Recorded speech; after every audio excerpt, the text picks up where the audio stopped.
What's going on, guys? Thanks for tuning into the Local Crown podcast, where we're going to teach you how to wage war on your competition and earn your local crown, also known as the top spot on Google.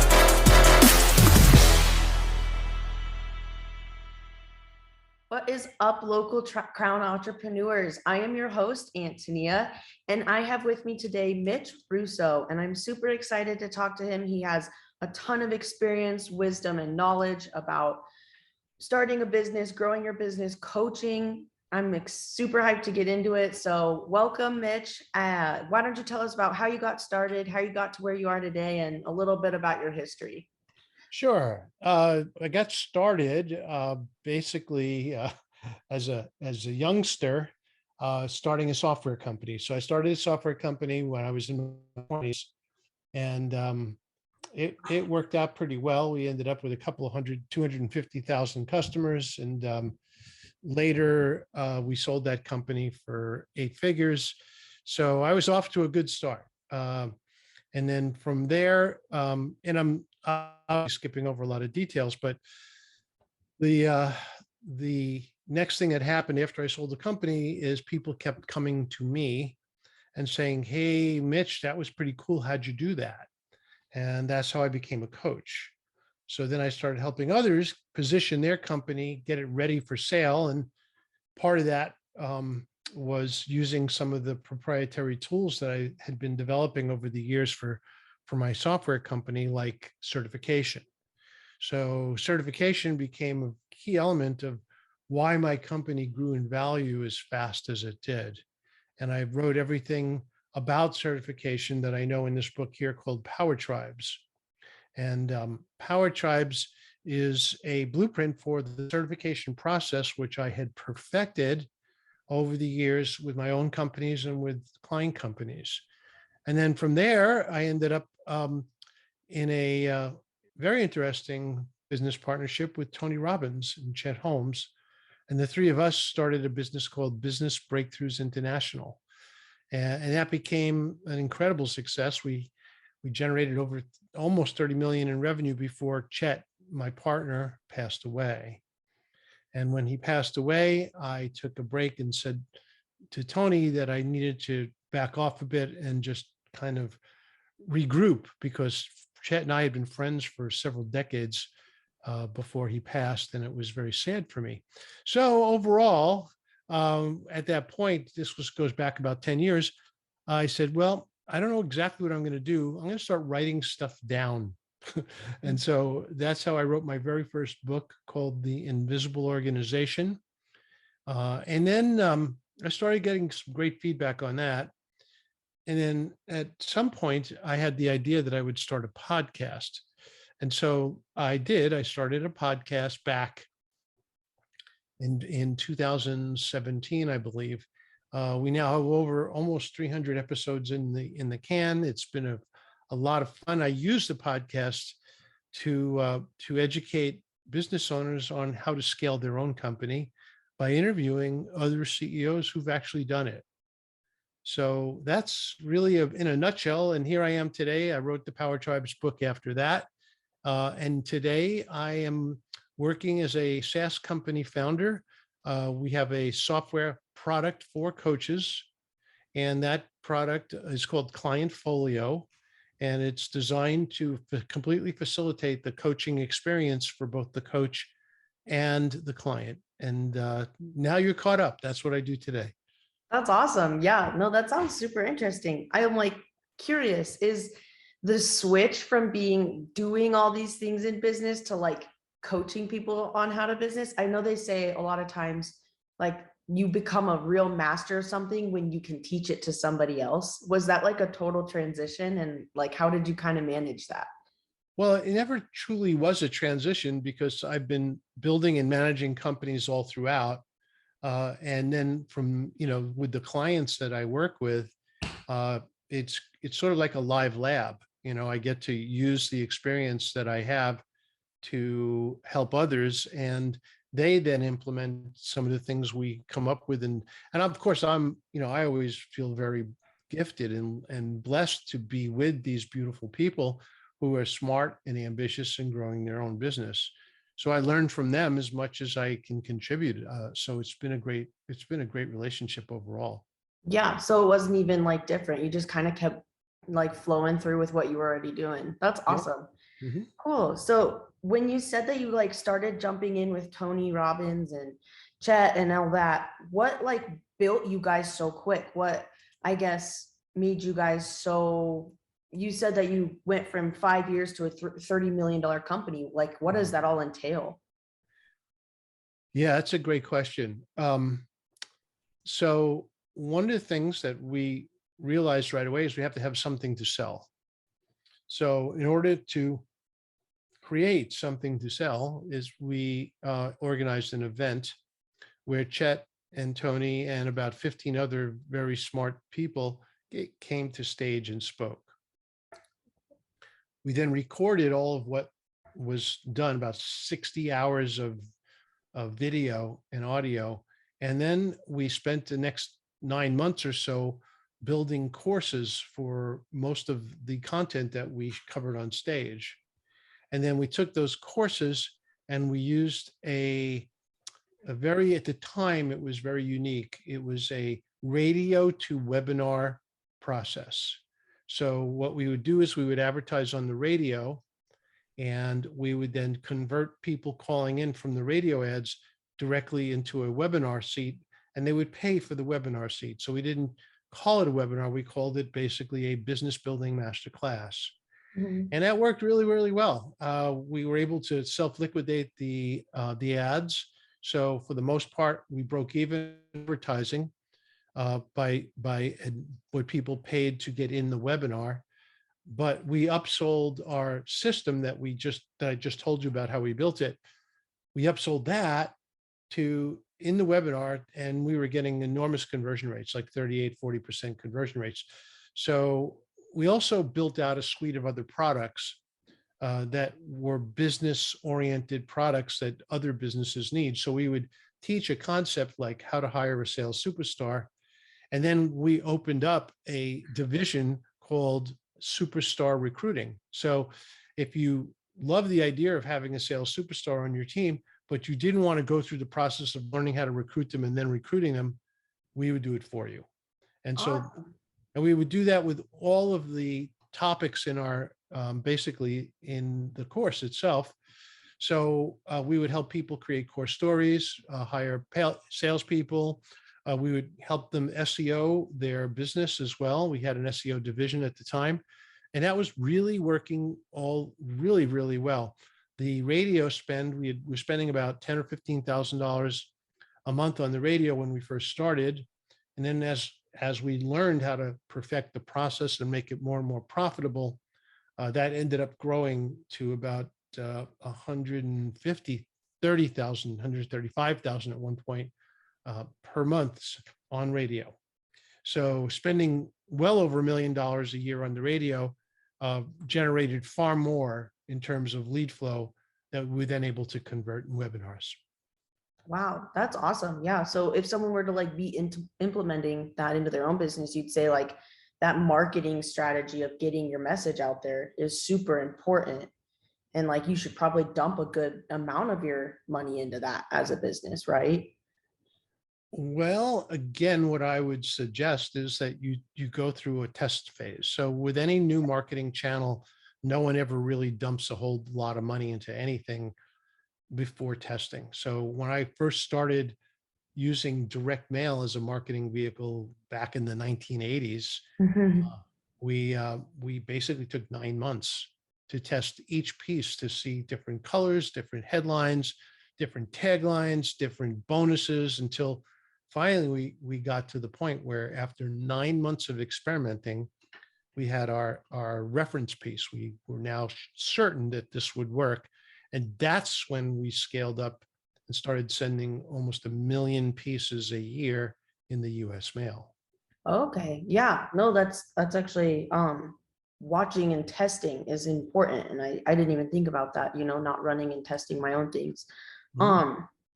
So once you hit a certain point and this is what we've got, this is what we're working, then you should dump a good amount into it. And then you just really start building that momentum. Right. Awesome. Oh, cool. Okay. So on like a switch with that, when you are doing these new things, what do you suggest in today's time? Like radio was a huge one at a certain point. Like, are you guys seeing a big shift in social media and things like that? Or what would you be testing and experimenting on currently? Well, currently, social media is, I won't say it's dying, but it's plateauing right now. And the reason I say that is because it's so expensive and lead flow is so poor in most cases that most people get frustrated and give up. YouTube for a while recently was much stronger and was doing well. And then now, these companies are raising the prices. So what used to be, a few dollars a click conversion is now $10 or $20 a click conversion. And that's not sustainable unless you are very, very good at closing from a click. And again, most people fall into this typical categories of which means that they're going to run out of money before they make more from leads. Radio is coming back in many ways. Radio has broadened considerably. Radio used to be just terrestrial radio. And then, of course, XM came along, Sirius XM, which is now a very large part of it. But more importantly, now we integrate web radio into everything we do when we do marketing campaigns for radio for clients. And what I mean by web radio is we actually buy spots on Pandora. We buy spots on Spotify. There's so many places now where you can buy spots for, and very, very well targeted. So you could target very carefully and very clearly based on the content of the people who are producing the shows. So social media is great and you can keep doing it until it stops working, but then you'll need other ways. Even direct mail is starting to come back in vogue again because people are realizing that, it's the old style marketing, but you know what? Not many people are getting a lot of junk mail anymore. Mhm. And now when something does come in that's worth reading, they might actually take the time to read it. Yeah, no, that's actually super interesting because I recently had a friend of mine say, she's like, I just discovered I love getting mail. And so she like sent out a bunch of Christmas cards. Yeah, So that's yeah, really true. Like you got to go to the areas that aren't getting as much attention anymore, and you're going to kill it in that area. correct. Yeah, that's awesome. So, you said you wrote a book called The Power Tribes, and I know that you kind of specialize in building businesses in their teams. Like you said, you were teaching people how to, create a sales team or hire these certain type of people for their business. I was wondering, like, what are those main things to focus on when building a team and like looking to hire people, and how do you like maintain that culture you're kind of going for? Well, I would think of culture and subculture. So culture is what the CEO of the company, his values are typically the culture. So Mhm. the CEO's values and the CEO's why is what the culture typically, overarching culture typically is. But then different divisions have different cultures. Clearly, the sales division has a very sales oriented culture, Mhm. whereas the HR department does not. The HR department has a different culture, but the overarching culture of a company must be set and it must be deliberately done and it must be done with guidelines. So I teach this and train clients on how to create culture inside of companies. And that, by the way, is a part of the Power Tribe system. Mhm. So what we do is we use something called the Code of Ethics.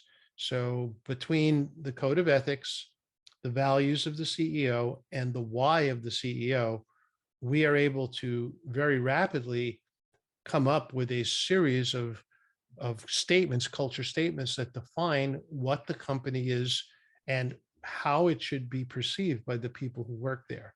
And if the Mhm. CEO is a good communicator, which is important, if the CEO is able to tell that story and share what's going on a regular basis, most CEOs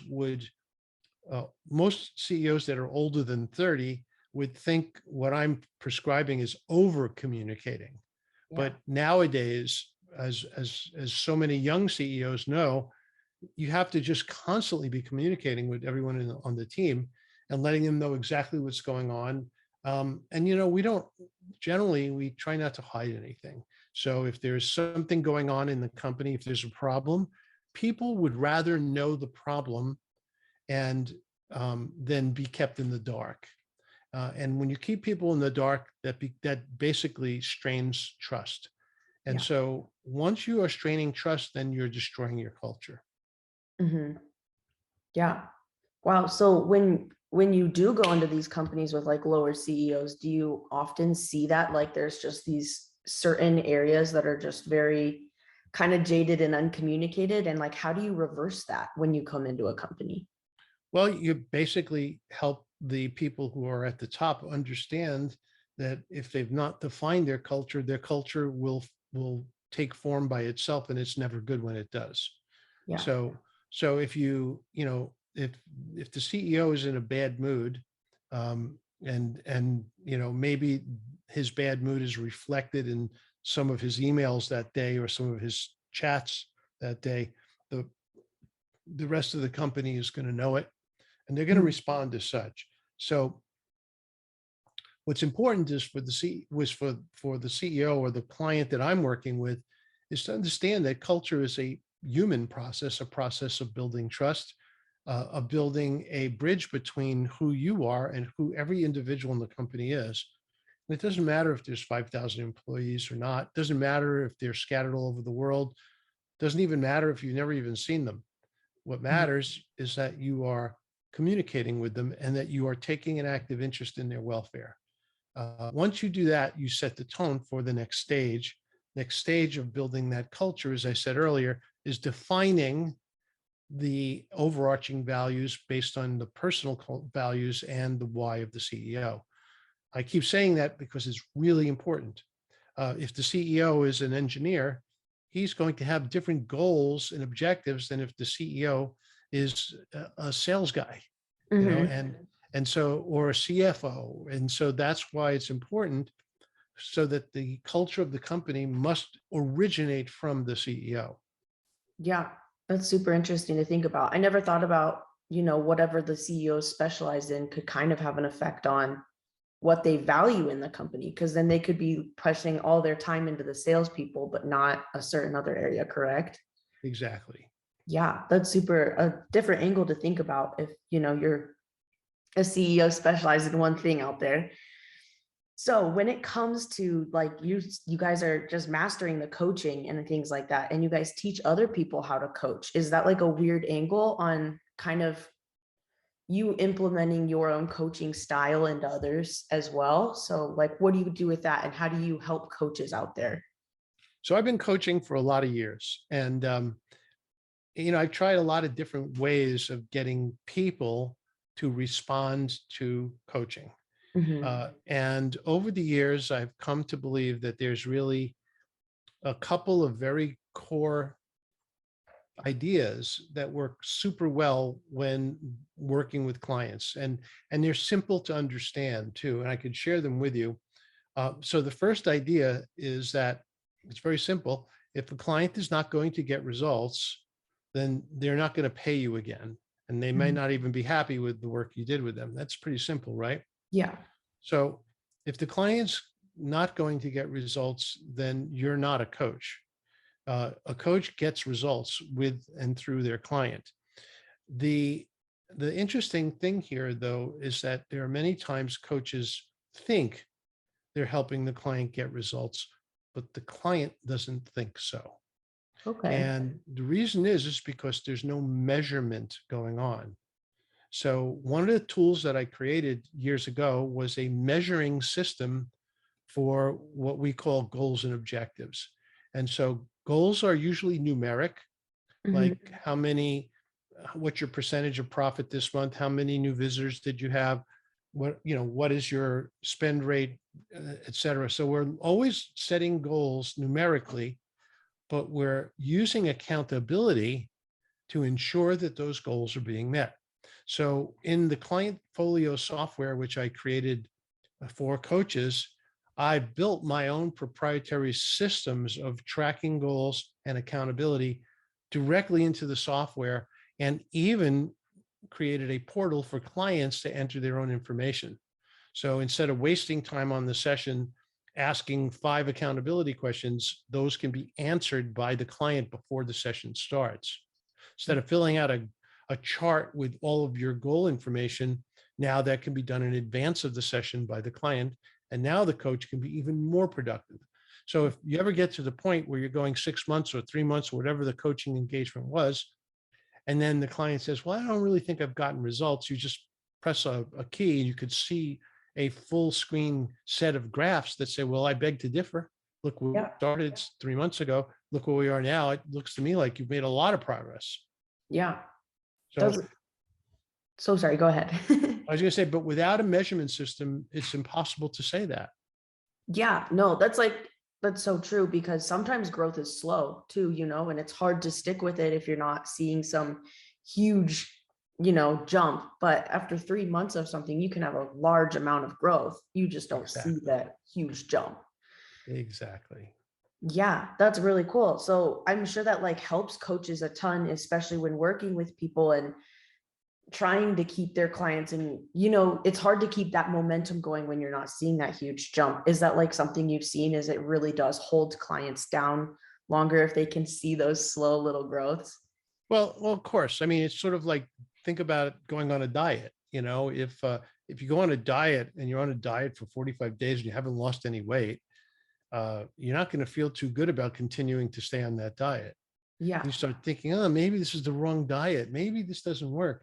See, but ultimately, if you're getting on the scale every day and you're writing it down or you're measuring it somehow, then you could look and say, well, you know what? I did lose 2.5 pounds, which is, in 6 weeks or 2 months. It's actually not bad, because if I was a year, I would have lost 24 pounds. So it's people have an incentive to move forward if they see progress.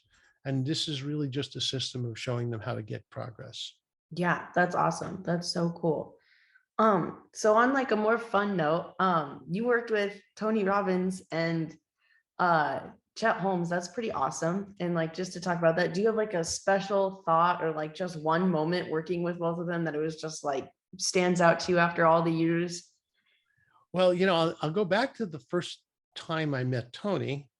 Okay. And I was Tony, myself, and Chet were standing in one of the Las Vegas ballroom hallways, and we're strategizing about something. I forgot what it was at the time, but somebody walked over and said, "Oh my God, you're Tony Robbins. Oh, I can't tell you how much you changed my life. I love you so much. I've listened to all of your tapes and all of your CDs, and oh my goodness, I feel as if it's just such an honor to meet you." And of course, Tony's very courteous, says, thank you. Yes, of course. And then he goes away. So we continue our little chat and conversation. And then someone else comes by and says, "Oh my God, you're Chet Holmes." And now he's saying, "Chet, you're not going to believe it. I used your book to grow my business. I doubled my sales. I did this, I did that." And Chet, of course, was very pleased to hear that. And in front of Tony, of course, which was even better. And so my takeaway was that the two of them were almost an ideal and perfect pair. Why? Because Chet really focused on the mechanics of business, and Tony really focused on the interior of the business person. And of course, he focuses on the business aspect of it as well. But that moment in time when the two of them were together and those people were coming up and saying hi really clarified for me exactly how to position them as the CEO of the company. And so that was really I would say it was a profound moment for me to finally see exactly what I felt to be true actually showed up in real life. Yeah, that's super cool though, that you get to be the person like kind of on the outside looking in and seeing how these two really amazing people like each have their own qualities to work the best together, and it takes someone special to see that, Absolutely. Absolutely. Well, it was at the time, of course, it was pretty obvious, particularly when presented that way. But yeah. And since then, I asked Tony if I could bring my daughter to one of the events. And he said, of course. And I said, do you think it would be possible if we could sneak away for 30 seconds and just get a picture of the two of you together? Yeah. And she said, sure. Let's, my personal assistant will arrange that. So we're at one of his events. I think it was a UPW, Unleash the Power Within, and we're doing a fire walk. And it was after the firework, and it was like 2 a.m, and my phone rings. And it's Tony's assistant, and says, well, Tony would like to meet with you and your daughter right now. I said, great. And so it's, of course, we're dead tired. We're thoroughly exhausted. But if we're tired, you can imagine how tired Tony is. He just stood on stage and spoke for 13 hours. I mean, the guy's amazing. So my daughter, myself, and Tony are sitting together, and he then gets deep into a conversation with my daughter for the next half hour. Awesome. I was thinking to myself, this man is just, he's all heart. I mean, he is such a sweet gentleman. And yes, he's a tough guy. Yes, he is an amazing business person and a brilliant individual, but he still took the time to spend time with me and my daughter. And that meant the world to me. Mm-hmm. That shows a lot of like respect mutually, and Yep. what a cool like experience to have in general. Exactly. Yeah. Awesome. Sweet. Was there like any big, like out of takeaway of all your time with, those big businesses, starting your own business? Is there any like one major tip you'd give our audience just to like, keep going, or something you learned, what you pulled away the biggest? Well, let's go on. Let's use what you said a minute ago with keep going. Most people who think they have failures quit too early, in my opinion. So when someone says, oh yeah, I tried that, and we had to shut that one down, that didn't work. Mm-hmm. Well, usually, not always, and if they're experienced entrepreneurs or experienced business people with multiple wins under their belt, if they shut it down, they did so for a good reason, and I trust that. But the average person who is getting started in a business doesn't pivot at the right time and then invest more time to go to the next step. Because look, the first thing you do is going to be a learning experience. It may not actually be a business. Later, as you learn, as you evolve this process, that's when you will literally start to see the changes happen in front of you. So just pivot, don't quit, I think is the simplest tip. Awesome. Yeah, no, that's really smart, because I think you put so much time into starting something new then, and then you obviously have trials and tribulations in that, as you would have in what you were already doing. Of course. So yeah, that's awesome. Well, I enjoyed every moment of talking with you today, and I hope our audience got a ton of information on coaching and growing your business and saturating those markets that people aren't in right now. Is there anything you'd like to reach out for them and make sure they know how to find you, tag your website, your books, all that as well? Sure. Well, they can find everything about me right up at the top of the screen here, where it says Mitch Russo 360. So if you go to mitchrusso360.com, you'll find all my websites, the products that I offer, the books that I have written, and even my personal photography as well. So it's all there. All there. Awesome. So go check them out. mitchrusso360.com again. And yeah, thank you so much for today. That was awesome. My pleasure. Nice to meet you. Nice to meet you as well. Thank you so much. And I hope you guys tune in next time to the Local Crowd Podcast.